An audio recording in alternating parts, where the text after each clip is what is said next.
나 구주 위에 살리라. 내 기쁨 한량 없으니 내 갈 길 인도하소서. 내 구주 예수여. 오늘 이 새벽에 우리의 고백이 되기를 간절히 축복합니다. 함께 이 시간 말씀을 받겠습니다. 이 복된 시간 주시는 하나님의 말씀은 계속해서 사사기 8장 10절에서 21절까지의 말씀입니다.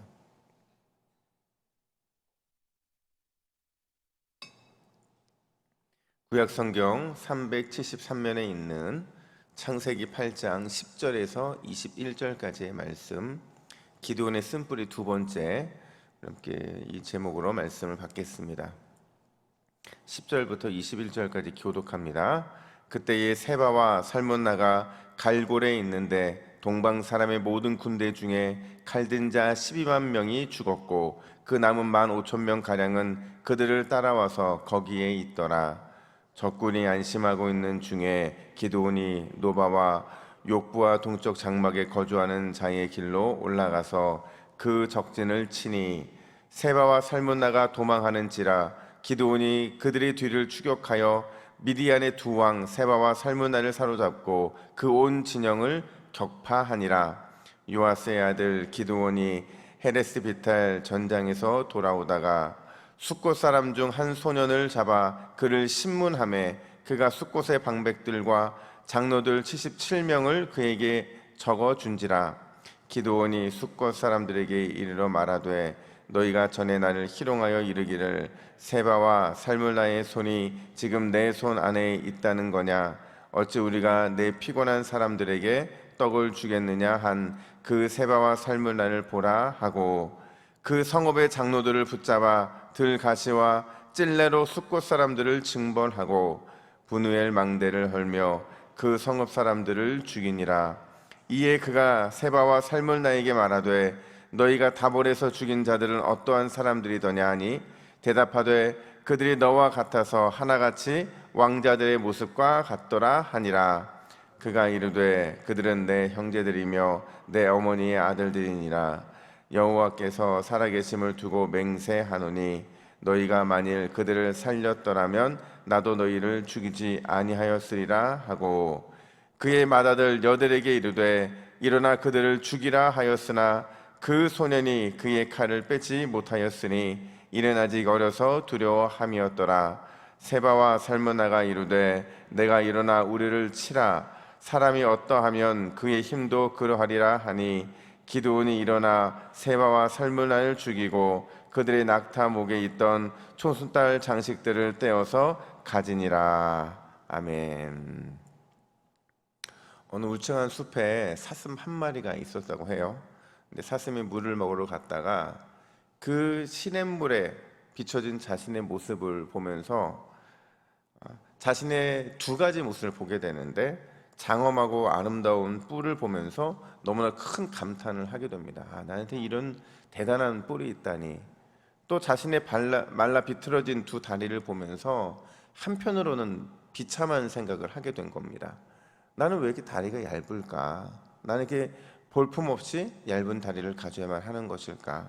자신의 뿔은 그의 자랑거리이자 강점이었지만 자신의 빈약한 다리는 비참한 이유이자 또 약점처럼 느껴졌다는 겁니다. 그러다 어느 날 풀을 뜯다 보니까 사자가 자기를 접근해 오는 것을 발견하게 된 거예요. 그 순간 날렵하게 빠른 다리를 이용해서 안전한 곳으로 도망을 하게 됩니다. 근데 한참을 도망하다가 나무가 울창해진 숲에서 자신의 그 화려하고 멋진 이 뿔이 나무까지 걸려서 오도 가도 못하는 신세가 되고 말았고 결국 사자한테 붙잡히게 되었다라는 거죠. 그가 마지막 죽어가면서 어떤 유언을 남기냐면 나의 약점인 다리가 나의 생명을 구했고 나의 강점인 뿔이 나를 죽음에 이르게 하였구나. 여러분, 누구나 다 강점과 약점은 있습니다. 강점만 가지고 있는 사람만 있는 것도 아니고 또 약점만 가지고 있는 사람만 있는 것이 아니에요. 강점과 약점이 다 있는데 중요한 건 뭐냐면 누구의 손에 들려 사용되어지느냐 하는 거예요. 하나님의 손에 들려 사용되어지면 강점은 더 강점이 될 것이고 약점은 하나님의 그 은혜로 말미암아 강점으로 변하게 될 거라는 거죠. 근데 만약에 사탄의 손에 들려 사용되어지게 되면 정반대 현상이 나타날 수밖에 없다는 겁니다. 지금 우리가 다루고 있는 기드온 이야기가 그렇다는 거예요. 여러분, 어제 우리가 기드온이 경험해 보지 못했던 엄청난 대승을 거둔 이후에 그에게 나타난 특징들을 살펴보고 있잖아요. 처음에는 몰랐는데 그냥 소심하고 두려움에 있는 사람인 줄 알았는데 하나님의 설복에 의해서 그 설복으로 믿음이 자라나고 또 성장하고 나서는 그의 모습 속에 이번 이 대승이 쓴뿌리가 나오는 그런 계기가 되고 말았다는 거죠. 그래서 어제 저희가 두 가지 쓴뿌리를 살펴봤잖아요. 하나가 뭐였죠? 승리에 도취되어서 누굴 잊어버렸다고요? 하나님을 잊어버린 겁니다. 그러니까 전쟁에 승리하고 나니까 내가 승리한 것처럼 느껴지는 거예요. 내가 주인공이 되었죠. 그래서 하나님께 감사의 제사도 드리지 않고 또 승리의 영광도 올리지 않고 스스로 모든 것을 가로채는 안타까운 모습을 보이게 되죠. 또 두 번째는 뭐였죠? 바로 교만이었죠. 모든 죄악의 뿌리가 되는 교만. 특별히 두 번째 이 교만은 어떤 교만이었죠? 강한 자에게는 약하고 약한 자에게는 강한, 이런 노예 근성이 보여주고 있는 이런 교만한 모습을 보이고 있다. 저희가 여기까지 어제 다루었습니다. 오늘 그 나머지 두 가지를 살펴보게 될 텐데요. 배경은 이래요. 어제 이루어진 일들에 대한 성취 결과들이거든요. 그러니까 미디안의 두 왕이었던 세바와 살물나를 사로잡아서 죽이는 장면이 등장을 하고, 거기다 덧붙여서 가는 길에 자신을 도와주지 않았던 요단 동편의 숫곳 사람들과 분우엘 사람들을 징벌하는 그런 내용들을 다루고 있다라는 겁니다. 과연 오늘의 이 모습 속에서 그의 어리석은 그 연약한 모습은 어떤 것이었을까? 그러니까 엄밀히 따지면 세 번째인데 오늘 살펴보는 첫 번째는 뭐냐면 기드온이 사명을 잃어버리고 말았다는 겁니다. 그러니까 어느 순간인가 사명이 사라져버리고 마는 거예요. 한번 물어볼게요, 여러분. 기드온의 사명이 뭐였을까요? 기드온의 사명이 뭐예요? 무엇을 위해서 그가 사사로 세움을 받았느냐 하는 거죠. 6장 14절, 앞에 우리가 살펴봤던 6장 14절에 보면 그의 사명이 무엇인지를 분명히 말해주고 있는데 우리 같이 읽겠습니다. 시작. 여호와께서 그를 향하여 이르시되 너는 가서 이 너희의 힘으로 이스라엘을 미디안의 손에서 구원하라. 내가 너를 보낸 것이 아니냐 하시니라. 아멘. 여러분, 기도원의 사명이 뭐예요? 기도원 사명은 구원하는 겁니다. 어떤 구원이죠? 미디안으로부터 압제당하고 있는 이스라엘 백성들을 구원해내는 것, 그게 기드온의 사명이었다는 겁니다. 그런 구원자 기드온이요, 오늘 본문에서 어떤 사람을 등장을 하냐면 결론부터 말하자면 잔인한 심판자가 되어버리고 맙니다. 구원자가 잔인한 심판자가 되고 있는 거예요. 우리 16절부터 17절까지의 내용을 우리 같이 함께 읽겠습니다. 16절, 17절입니다. 시작. 그 성읍의 장로들을 붙잡아 들가시와 찔레로 숫곳 사람들을 징벌하고 분우엘 망대를 헐며 그 성읍 사람들을 죽이니라. 여러분, 이 심판자, 잔인한 심판자의 모습을 보여주고 있는 이 두 절은요, 사실은 그 대상자를 생각해 보면 참 안타깝죠. 왜냐면요, 지금 분우엘 사람들과 숫곳 사람들은요, 요단 동편에 있는 이스라엘 백성들이었어요. 같이 출애굽을 했던 사람들이고 같이 함께 광야에서 40년을 보냈던 동고동락했던 그 백성들의 뿌리거든요. 형제였다는 거예요. 그런 그들을 어떻게 대하죠? 자신의 수가 틀린다고 해서 징벌하고 단순한 징벌이 아니라 복수를 하게 되잖아요. 왜요? 나의 도움을 거절했다는 이유가 그들이 죽게 되는 이유가 되었다는 겁니다. 단순히 요단 동편의 두 지역만 그런 게 아니라 미디안 두 왕이었던 세바와 살물나를 죽이는 그 이유를 보면요, 아주 기가 막힌데 우리 19절 말씀도 같이 읽겠습니다. 19절입니다. 시작. 그가 이르되 그들은 내 형제들이며 내 어머니의 아들들이니라. 여호와께서 살아계심을 두고 맹세하노니 너희가 만일 그들을 살렸더라면 나도 너희를 죽이지 아니하였으리라 하고.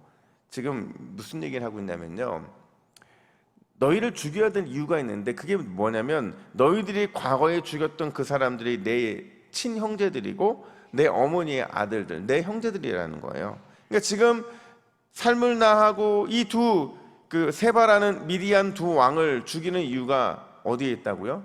나의 복수에 있었던 겁니다. 개인적인 복수에 있었던 거예요.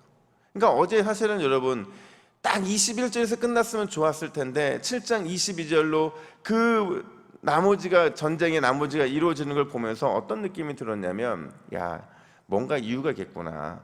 지금까지의 소심했던 또 두려움에 떨었던 기드온이 갑자기 이렇게 용기를 내는 데에는 어떤 이유가 있겠구나. 근데 그 이유가 뭐예요? 개인적인 복수를 단행하기 위해서 그랬다는 겁니다. 그것도 누구의 이름으로요?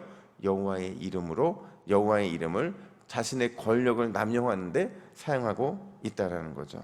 다시 질문, 여러분, 기드온이 왜 이렇게 변질됐을까요? 왜 이렇게 변했을까요? 그 이유는 사명을 잃어버렸기 때문에 그래요. 나에게 주신 사명을 잃어버렸기 때문에 이렇게 변질되고 만 거죠. 전쟁의 이유를 잃어버렸기 때문에, 사사로 부르신 하나님의 그 목적을 잃어버렸기 때문에 결국에는 이런 변질된 모습을 보일 수밖에 없었다는 겁니다. 여러분, 우리의 사명을 잃어버리면 우리는 어쩌면 기드온보다 더 심각한 변질의 모습을 보일 수가 있어요. 구원자가 아니라 살육자, 구원자가 아니라 살인자이자 피해 복수자로 우리도 전락할 수 있다는 겁니다. 우리도 하나님께서 부르신 그 사명을 잃어버리지 않으려면 정말 몸부림쳐야 돼요. 그럼 여러분, 어떻게 우리가 이 사명을 잃어버리지 않을 수 있을까요? 사명을 잃어버리지 않는 유일한 방법은요, 기도하는 것밖에 없어요. 매일같이 내 사명을 기도로 점검하는 수밖에 없다는 겁니다. 그런 의미에서 여러분, 기도하지 않는 사람들은 어떻게 보면 사명이 없는 사람들이라고 말할 수가 있어요. 그리고 그 사명은 정말 어떻게 보면 하나님께서 특별한 계기가 있지 않고서는 이루지 않으시는 거죠. 하나님은 반드시 기도하는 사람을 통해 그 사명을 이루시고, 끝까지 하나님께 묻고 하나님의 뜻을 구하는 자들에게 그 사명을 이루어 가신다는 거예요. 내가 사명을 잃어버렸나? 내가 사명을 망각하진 않았나? 그럼 어디서 점검할 수 있다고요? 기도에서 점검할 수 있다는 겁니다. 오늘 이 새벽에 우리가 이 기도의 자리에서 나의 사명, 내게 주신 하나님의 뜻을 다시 한번 발견하는 귀한 은혜가 있기를 예수님의 이름으로 축복합니다. 뿐만 아니라 두 번째로 기드온이 넘어진 이유가 있어요. 그 이유가 뭐냐? 영적인 경계선이 허물어졌기 때문이라는 겁니다. 여러분, 오늘 본문에 보면 정말 충격적인 장면이 등장을 하는데, 이 장면이요, 우리가 내일 다루게 된 내일 본문에는 완전히 그게 폭발해버려요. 그러니까 기드온이 그랬던 사람이 아니었다고 말할 건더기를 찾을 수 없을 만큼 너무 부패한 모습을 보이게 되거든요. 그 출발점이 오늘 본문인 거예요. 어떤 충격적인 장면이냐면, 미디안의 두 왕을 처형하면서 그 역할을 누구한테 맡기고 있느냐 하는 거죠. 20절 상반절 보니까 그의 맏아들 여델에게 이르되 일어나 그들을 죽이라 하였으나, 이렇게 말을 합니다. 여러분, 왜 기드온이 자기 스스로 이 미디안의 두 왕을 처형하지 않고 자신의 첫째 아들 여델에게 그 처형을 맡기고 있는 것일까요? 그 이유는 두 가지인데, 하나는 전쟁의 승리의 영광을 여델에게 주고 싶은 거예요. 근데 이 연결되어 있는데 왜 여델에게 주고 싶었을까? 그 이유가 뭐냐면 여델을 자신의 후계자로 삼고 싶었다는 겁니다. 그러니까 지금 기드온이요, 왜 처형을 그 아들에게 맡겼냐면 결국에는 자기 자신이 갖고 있는 리더십을 자기 아들에게 넘겨주고 싶은 거예요. 이걸 우리는 뭐라고 말하냐면 세습이라고 말을 하는 겁니다. 여러분, 사사는요, 세습하기 위해 세워진 자들이 아니에요. 사살은 하나님의 부르심에 의해서 그 사명을 감당하고 그 사명이 끝이 나면 그 사명은 끝이 나는 임시직이었던 거죠. 임시직이 어떻게 세습할 수 있겠냐는 거예요. 그럼에도 불구하고 그가 이렇게 행동하고 있는 건 왜 그러느냐? 영적 경계선이 허물어졌기 때문에 그래요. 내가 하나님이 나에게 주신 청직이라는 사실, 하나님의 대리자로서의 잠깐 쓰이는 존재라는 사실을 무너뜨린 거예요. 그리고 나 스스로가 왕이 되고자 했다는 겁니다. 여러분, 내일 본문에 보면 실제로 이스라엘 백성들이 기드온에게 왕이 되달라고 부탁을 해요. 근데 기드온이 싫다 그러거든요. 안 된다고 그래요. 우리 왕은 오직 하나님이시다, 이렇게 얘기하는데 그가 하는 행동이나 말을 정확히 다 보면 그는 이미 이스라엘의 왕이 되어버렸어요. 말은 그렇게 하지만 이미 스스로가 왕이 되어서 통치의 경계를 허물고 있고 역할의 경계를 허물고 있고 하나님과 인간의 질서의 경계가 허물어지고 있는 것을 보게 된다라는 겁니다. 이게 바로 기드온에게 나타나고 있는 또 다른 교만의 모습이었다는 거예요. 여러분, 잠언 16장 18절은 뭐라고 말을 하냐면, 우리 같이 읽습니다. 시작. 교만은 패망의 선봉이요 거만한 마음은 넘어짐의 앞잡이니라. 아멘. 교만하면 망하고 거만하면 반드시 넘어지게 된다라는 거예요. 여러분, 우리가 망하지 않고 넘어지지 않기 위해서 반드시 지켜야 될 게 뭐냐면 영적인 경계선이에요. 이 영적인 경계선을 유지시켜주는 게 뭐냐? 그게 바로 은혜라는 겁니다. 내가 은혜로 여기에 와 있고, 내가 은혜로 여기까지 와 있고, 내가 앞으로도 은혜 없이는 살아갈 수 없는 자들입니다라는 고백을 해야만, 그래야만 영적인 경계선이 유지가 된다라는 거예요. 이 영적인 경계선, 은혜가 빠져버리면 우리는 얼마든지 스스로 왕이 되려 하고 얼마든지 내가 하고 싶은 일들을 행하는 어리석은 죄를 범할 수밖에 없다라는 겁니다. 여러분, 우리가 결코 잊지 말아야 되는 이 새벽의 가장 중요한 교훈이 뭐예요? 오늘도 주님의 은혜 덮임 없이는 우리는 한없이 타락할 수밖에 없는 존재라는 사실이에요. 주님의 은혜가 나를 덮어주지 않으시면 나는 한없이 타락할 수 있는 죄인에 불과하다는 사실이죠. 그 죄인이 오늘 주님 앞에 기도한다는 것은 은혜를 구하는 것이고, 그 은혜를 구할 때 하나님께서는 우리를 연약한 존재에서 주님이 힘이 되어 주시는 능력의 존재로 세워 주신다는 사실입니다. 여러분, 오늘 이 새벽에도 주님의 은혜 덮임만을 구하는 저와 여러분 되기를 간절히 축복합니다. 우리가 주님의 은혜 없이는 은혜를 떠나서 살 수 없는 존재라는 사실을 다시 한번 깨닫고 주님의 은혜 앞에 한 걸음 더 달려나가는 우리 모두가 되어서 오늘 하루 믿음의 승리를 이루는 저와 여러분 되기를 예수님의 이름으로 축복합니다. 아멘. 함께 기도하겠습니다. 하나님 아버지, 주님의 은혜가 아니고서는 우리는 자연인에 불과한 것을 고백합니다. 우리는 주님의 은혜가 아니고서는 죄인이며 한없이 타락할 수밖에 없는 어리석은 자들인 것을 고백하오니, 오늘 이 새벽에 주님의 은혜를 구하는 우리 모두에게 한량없는 은혜의 풍성함을 누리게 하여 주시옵소서. 특별히 기도하며 달려나갑니다. 우리의 사명은 기도하며 주님의 뜻을 이루는 것인 줄로 믿사오니, 하나님, 기도할 때에 은혜가 충만히 내리게 하여 주시고 그 은혜를 가지고 오늘 하루도 믿음의 행진을 해가며 승리를 이루는 우리 모든 동부의 믿음의 가족들이 될 수 있도록 역사하여 주시옵소서. 감사드리며 예수님의 이름으로 기도하옵나이다. 아멘.